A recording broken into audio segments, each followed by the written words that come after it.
Well, I'm not too worried if a machine is saying ball, red, I, you. And so you just talk to me, by the way. Yeah, just ignore the camera. Okay. Yeah. I'm not too worried. Well, I don't think it's scary if a machine is just sort of babbling like a baby. If it's saying eyeball, I, me, you, and the other one's saying red, eyeball, me, yes, you. It's not, it doesn't seem especially sinister. But the layman's takeaway is obviously... Well, the fact we like the idea of a machine being something where you tell it what to do and then that's exactly what it does. And sometimes it makes people uneasy when you see machines evolving and learning and in some sense programming themselves. But that's sort of what machines have to do if they're going to get anywhere with evolving to intelligence. Now, I just talked with Mr. Sappho, and he mentions, the difference between big AI and narrow AI, and that we have all these devices around our house and in our world that we're kind of getting used to. Right. That in their own way are learning and doing this just on a scale that doesn't make us imagine Skynet. Right. Well, there's a lot of AI there's like small tricks that we use to do special things, like to recognize signatures. Like most mail in the post office, there's like little AI devices that read the signature, read the handwritten address. The big problem, the sort of top banana, the golden ring, is a machine that would talk like a person and understand what you're doing. And whether we're ever going to get there, it's always supposed to be 20 years off. It's one of those things, it's like fusion. It's always 20 years in the future. Now, you're, amongst other things, you're sort of a science fiction guy. Yes, I'm one of the original cyberpunk science fiction writers. And I published a book called Software in 1980.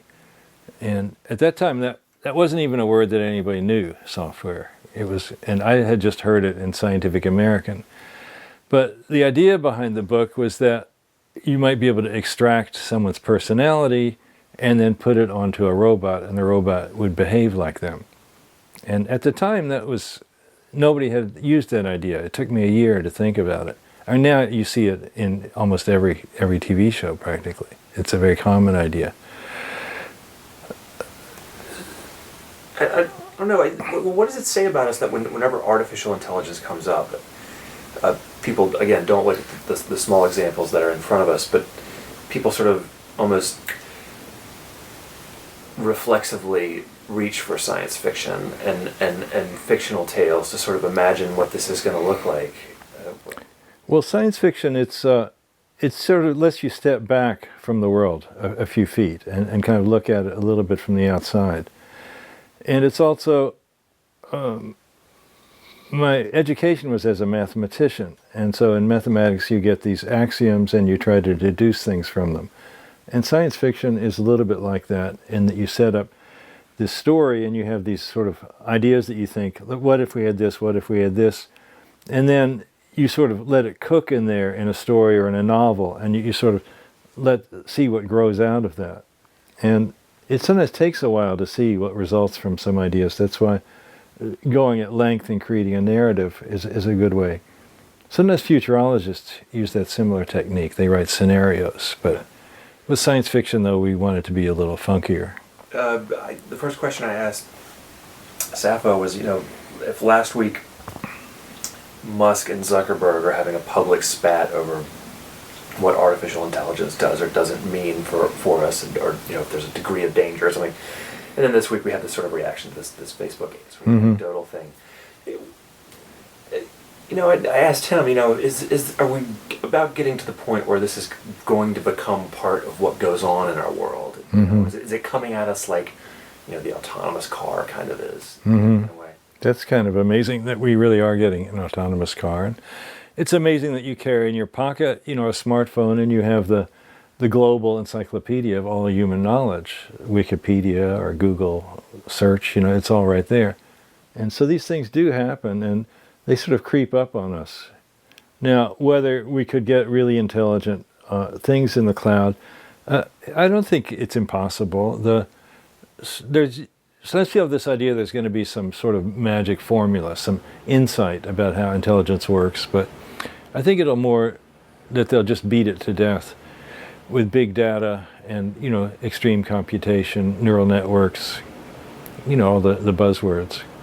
I don't know, but people hear about this and immediately imagine a Terminator scenario where someone in a lab finally creates something and it's like I kind of think of it as like remember when they had the super collider in Europe and there was this idea that the black hole. Like that sort of kind of thing erupts out of a lab and and then Terminator. Well, I liked that California, the Terminator was our governor. I mean, I worked for many years teaching at San Jose State, and I thought it was nice to know that there's somebody who actually knew what science fiction was, who was kind of employing me indirectly. Now, whether the AIs are going to be malevolent, well, realistically, we're already the slaves of computers. I mean, you spend all your time upgrading your machine, fixing it when it's broken, buying a new one. It's just really a lot of your time. It's like we're these grooms for these very fussy animals or dogs. We're continually taking care of them. They really couldn't ask more than what we give them, I mean, we multiply them, we're producing them. So it's not like the computers would suddenly turn on us and say, you're not doing enough, Well, I mean, we have a president like that, but maybe the computers wouldn't act that way. What does the next big change look like? Sappho mentioned how the biggest AI problem you might ever have is that your freezer decides to not give you dessert or something. Sort of like an appliance in your house sort of gets a mind of its own and doesn't want. Well, there's a big annoyance factor in that. I mean, just in the low level thing, like your car will start beeping because it thinks you did something wrong, and then it won't stop. It's very annoyance factor. But I think the big AI is, I think we're going to get closer to it. It's coming, but I don't think it'll be a bad thing necessarily. It'll be, a voice in the sky that talks to you. Is that a good thing? It's not so different. I mean, you go on the net and you talk to people all the time. Like a lot of my social life is in cyberspace now, with Twitter, email, Facebook. Just about everyone. Yeah, and if there are vectors out there that were not actually human, they were more like bots or programs talking to me, I don't see that would have to be a bad thing. I mean, I don't have to obey them, but if they were to analyze things and say interesting things to me, it's maybe not so different from reading a newspaper's feed. I mean, there's these people saying things, and you don't necessarily agree with them, but it's interesting. Something about science fiction. I can't remember where I heard or saw this said, but it's always stuck with me. I've always thought it's a fantastic thought that your predecessors, right? That, like the guys who made old pulp comics and the early science fiction movies, even put things on film. Someone said, these are guys that could imagine in one moment people are going to a different galaxy or time travel and all these things, and they can imagine that, and yet their spaceship they controlled with knobs and wheels, and so you can on one hand imagine the big idea, but that was like mind blowing, and I wonder if there's going to be an element like that to AI where we can sit here and imagine Skynet, and yet we don't imagine something small and useful and nice that it does. Yeah, I think that's a good idea. Again, it can be something that talks to you. It's so easy for us to forget how much things have changed in even the last 30 years.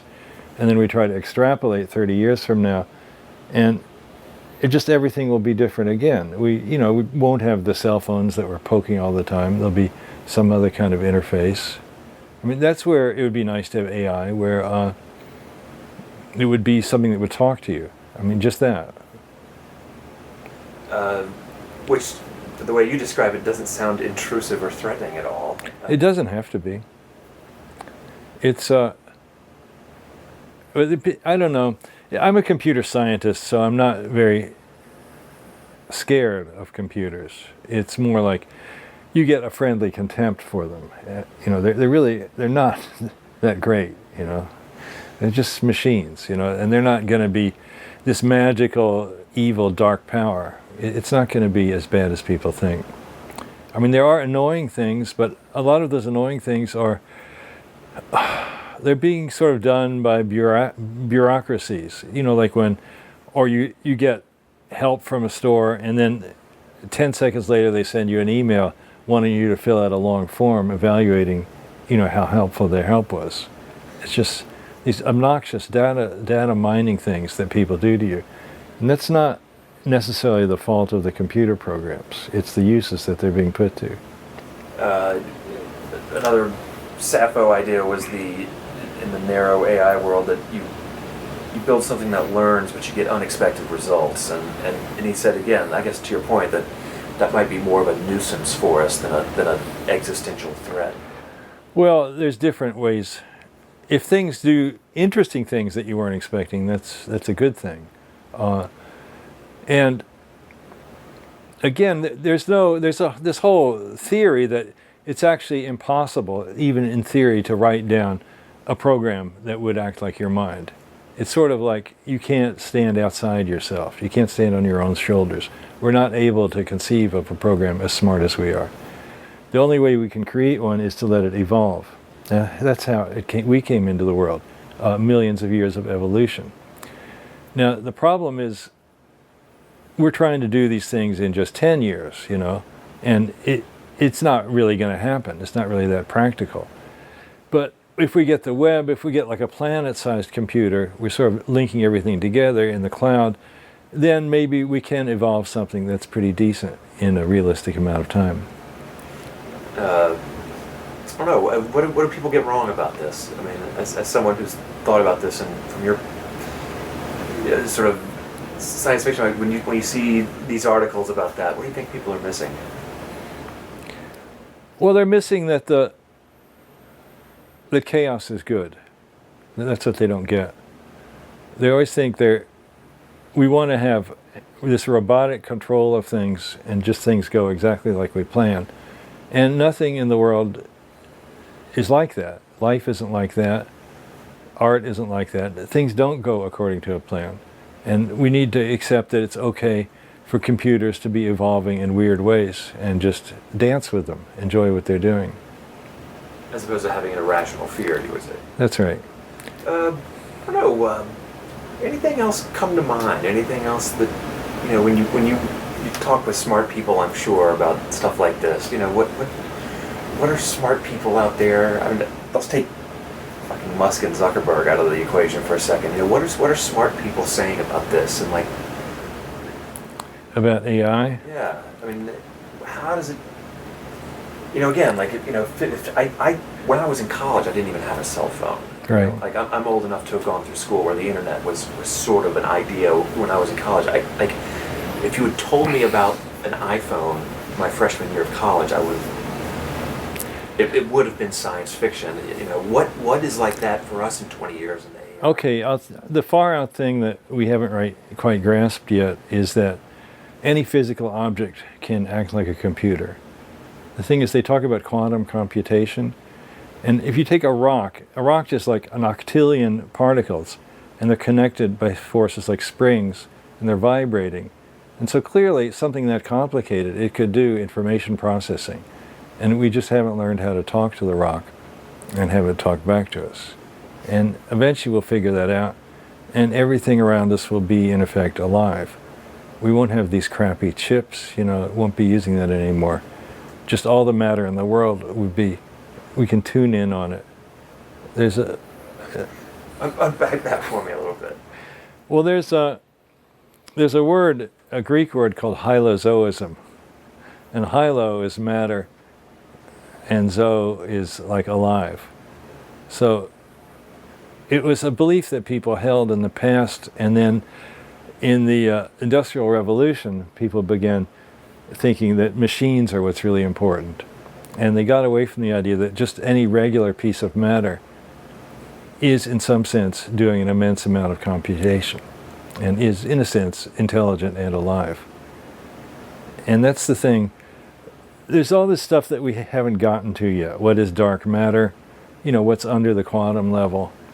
And if we look where we've come in 100 years, 100 years ago we hardly had any science, There was like nothing, Barely had chemistry, didn't have relativity, didn't have radio.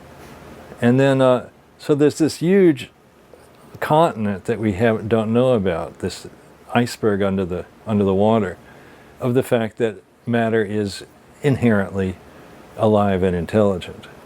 And we're going to find a way to plug into that in the next 100 years. Artificial intelligence helps us do that when we maybe couldn't do it on our own? Artificial intelligence could be part of it because we're trying to enrich the behavior of matter when we do AI.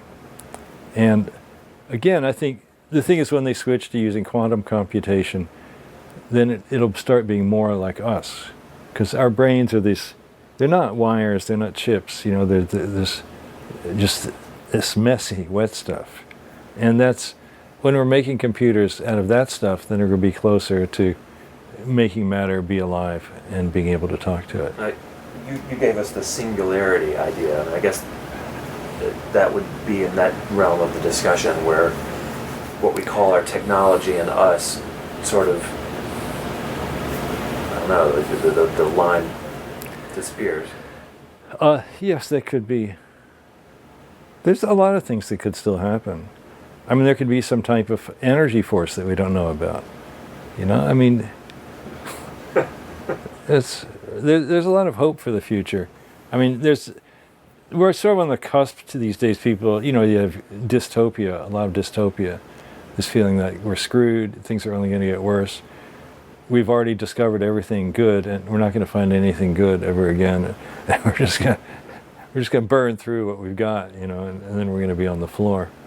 But there's more good stuff out there. And well, that is I think a thread someone could follow.